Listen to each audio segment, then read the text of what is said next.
Hello. All right. Good afternoon, everyone. First of all, I want to thank you all to come to my talk after such a long day. My name is Hanrui Wang, and I'm a PhD student from MIT. I'm very glad to share about our work on SpArch efficient architecture for sparse matrix computation. This is a joint work with Zhekai Zhang and Professor Song Han and Professor Yu Dali. So first of all, I want to clarify that true input matrix to our sparse matrix notation is both the sparse matrix, so not one sparse, one dense. They are both sparse. So this operation is very critical in a lot of applications, such as the graph computing, like its basic operation in the graph class library for graph computing, and also it is used in the inference and also the backpropagation in the compressed neural networks, right? So we found that on the traditional general purpose platforms such as the Intel CPU, ARM CPU, and also NVIDIA GPU, we found that the hardware utilization for the double precision sparse matrix notation is actually very low, and basically under 1%. So that's why motivate us to build a specialized architecture to support such important operation. But the problem is that the matrices can be very sparse, and also the size of them is very large. So for example, for the Twitter graph, the size can be over 40 million, and also the sparsity is only 1/1 million. So how can we deal with that challenges? So the super large size makes it very difficult to feed on the on-chip memory, right? And the on-chip sparsity makes the computation intensity very low. So so the performance is easily limited by the memory bandwidth. So an efficient implementation of the sparse matrix notation is outer product-based method. So in this case, we will do the outer product between one column of the left matrix and one row of the right matrix. After one outer production, we will get one partial matrix. So here we have 3 columns, so we get 3 partial matrices here. So that is the first phase of the outer product, which is multiply phase. So after that, we will do a merge phase of all the partial matrices to get one condensed matrix, which is the final result. So actually, this process has this very good feature, which is perfect input reuse, because the input matrix only needs to be fetched once and do all the computations. However, after do the computation of the multiply, we need to store the partial matrix to the DRAM and fetch back to the on-chip merger to do the merge. So that's bringing a problem of the large DRAM access of the output matrix. So one baseline implementation is outer space, and their solution to this is to row-wise output stationary. So basically, they will do the merge of one row of all the partial matrix and get the final result before going to the next row. So in their method, they will fetch, load, and store all the partial matrices for exactly once. So here we profile the distribution of the DRAM access of all the partial matrices. So the x-axis here is the partial matrix size, which actually is non-zeros inside the partial matrix. And note that this is actually in the log scale. And the y-axis is the number of the load store of that partial matrix. So although they only have one round of the load and store, that's still a very large overhead and makes the system memory banded. So our idea is to reduce both the input matrix, reduce both the matrix DRAM access and also the partial matrix DRAM access. To do that, we propose 3 methods to optimize the partial matrix, which is the pipeline multiply and merge matrix condensing, and also the half matrix scheduler. To further optimize the input matrix reuse, we propose a row fetcher. So I will introduce all of them in detail later. So let's have a look at the multiply and merge phase at first. So actually, with the help of the multiply array, we can get the partial matrix like this. So here we show 2 partial matrices and the result here. So actually, we want to do is the element-wise addition of all the elements here. So we actually represent the matrix in the index and value format. So you can see that we want to first define the intersection of the index here, and then add values together, represent as the right numbers here, and also we want to keep other values and index unchanged. But we want to ensure that the output still has the correct order of our index, right? So one traditional implementation on the CPU is like working two pointers. One pointer is on the first index matrix, first index array, and second pointer is on second index array. So we will do the parallelism equals to 1, right? So we do the working two pointer process and compare the index one by one and get the merge result. So this that process is actually very slow, right? Because it's had to do the serialization on the time. So our idea is to do the parallels in space instead of the serializing time with the help of a specially designed comparator array-based merger. So we will, for the same example, we will first put the index of the matrix A on the top, and then put the index of the matrix B on the left, and then we will conduct the comparison between each index of the left to the element of the top. So we will repeat that process to all the index and get the comparison results as an array. So we will also add two auxiliary rows and columns to the round of the comparison results to facilitate the future computation. So after that, we will separate all the comparator arrays to several diagonal groups like this. Different groups are marked by different colors, and we have, in this case, we have in total 8 groups. And for each group, we will also find exactly one boundary type. For example, in this yellow group, we will find the boundary tile marked by the red circle. So what do we mean by the boundary tile? It is actually the boundary between the smaller than symbols and larger than symbols. So for example, in this case, we see another case of the blue, or maybe it's dark in this one. So we can see here, for this one, we can see the top neighbor of it, which is smaller than, right, and the bottom neighbor of it is larger than. So left one and right one is also different. So this is a boundary type. So after this, we will also do each of the boundary type. We also output one index. So what is that? For example, we will output the smaller index of the two compared results. In this case, we compare 5 and 7. So 5 is smaller than 7, so we will output the result as 5. So on so forth, we repeat that process and get the compared results. Actually, that's the sorted result of two index arrays. After that, we will find the repeat indices and then add values of the corresponding indices, right? So we get the index here and value here, which is exactly the output matrix. So actually, we can get this result in just one clock cycle because there is no data dependency between those indices. So if we have the matrix longer than 4, how we do that? We can shift the input to the port of the comparator array and do this process every cycle. So let's think about what about if we want to do the merge of the partial matrices with the parallelism more than 2. So in this example, we want to merge 4 partial matrices simultaneously, which is A, B, C, and D, and the number here represents the non-zero indexes. So actually, we can build a merge tree. That means we can have first level of merger, which is same as this, to do the merge of matrix A and matrix E, and the matrix C and D. After that, we actually can have another level of merger to do the merge of the result from the previous level of the merger. So ideally, after pipeline the merge and pipeline multiply and merge, we do not need to do any of the DRAM access of the partial matrix, only the input and the output, final output. However, in the real case, the number of the partial matrices is the same as the number of the non-zero columns of the left matrix.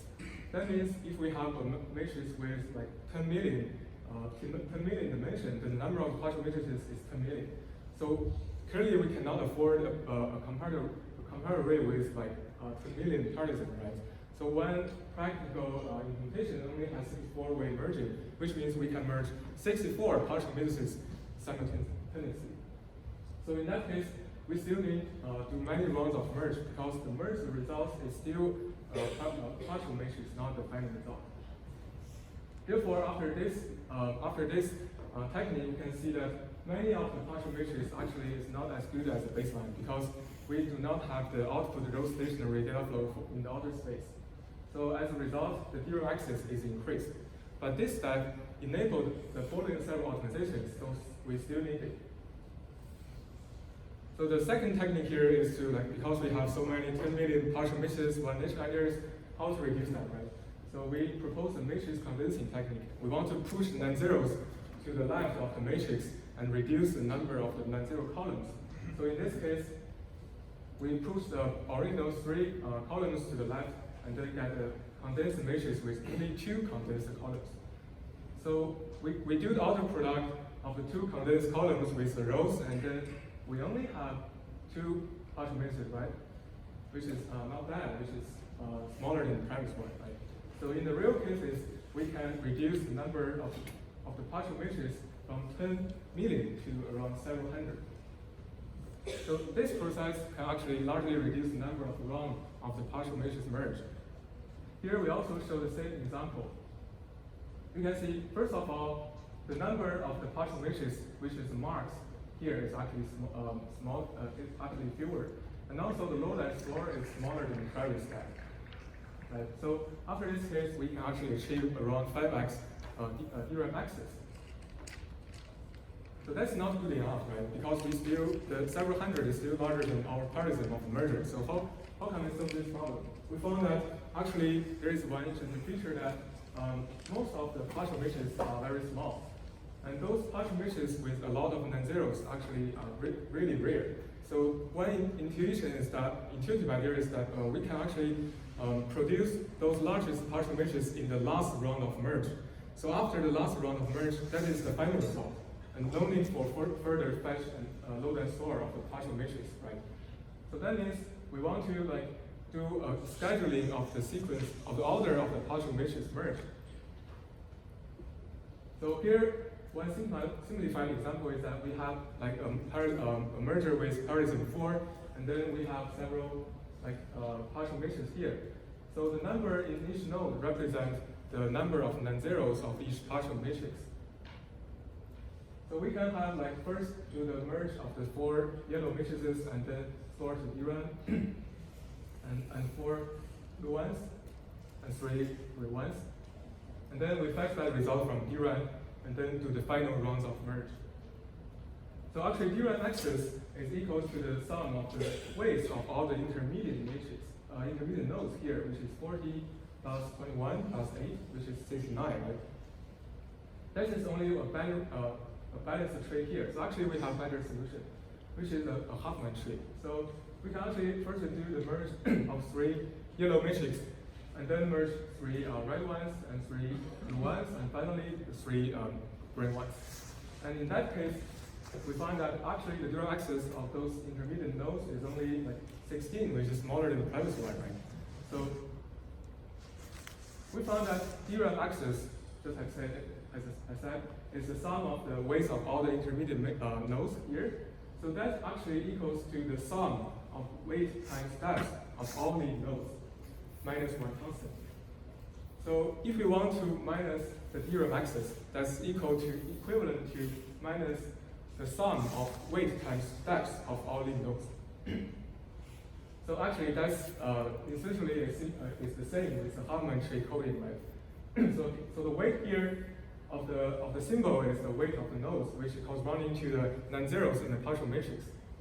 And on the length of the symbol is the depth of the nodes, of the leaf nodes here. So the deeper is the node, that means we need to do more rounds of the load fetch and store of that partial matrix. So here we can see we want to do the largest partial matrix in the last round, because the 84 is the final result. We do not need to fetch back this guys later. So after this process, we can see that actually we can further reduce the number of load and store of those partial matrices. And comparing to the first step, comparing to the outer space baseline, we can see that we actually increase a little bit of the load and store of the small matrices. But because those small matrices only have a small number of non-zeros, so that's a small overhead. But we can reduce the load and store of the largest partial matrices. So that helps us to reduce the DRAM access.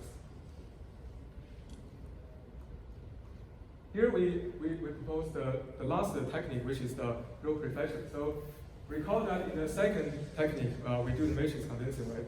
So actually after that step, one condensed column contains multiple original columns. So we actually need multiple rows of the right-hand matrix. So that's actually compromised the perfect input reuse of the second matrix. So we actually need a cache to recover this kind of input reuse. So because we can accurately predict the access order ahead of time, so we can actually prefetch the row we need ahead of time, right? So because of the order is fixed, so we can also achieve nearly valid optimal buffer replacement here.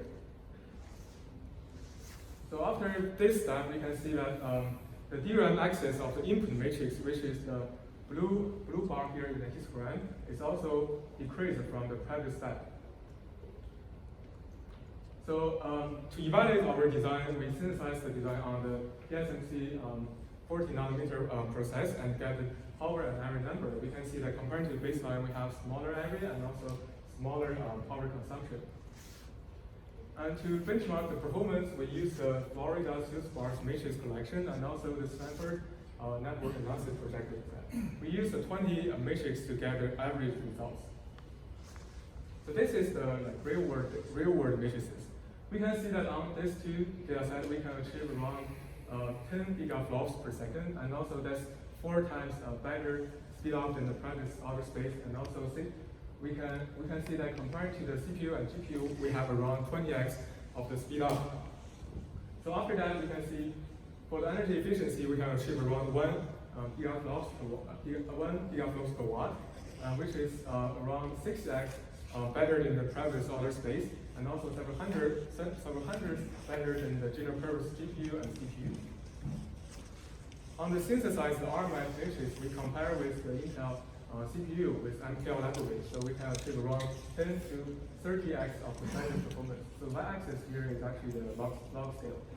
So also we conduct experiments when we decrease the density of the matrix, what happens, right? So we can see that the performance is degrading. So, but we can have a better scalability and also more stable than the Intel MKL because the degradation is around 2.7 for our accelerator, but that for the Intel MKL is around 6x. For the performance breakdown, we have like a merge tree, and the merge tree takes the line share for the area and also the power. And the row prefetcher and the HPN is also a large part of the area and power. So as a conclusion, we can see that sparse matrix multiplication is a very important primitive. It's widely used in the graph applications and also like sparse neural networks. And we want to accelerate the sparse matrix multiplication by using the spatial merge array here and also a Huffman tree scheduling to reduce the DRAM access of the partial matrices. So we achieve around 4x energy efficiency over the privacy of our outer space. So you can find more information on our website, which can be scanned on the QR code here. So that concludes my talk, and thank you very much. I'm glad to take questions.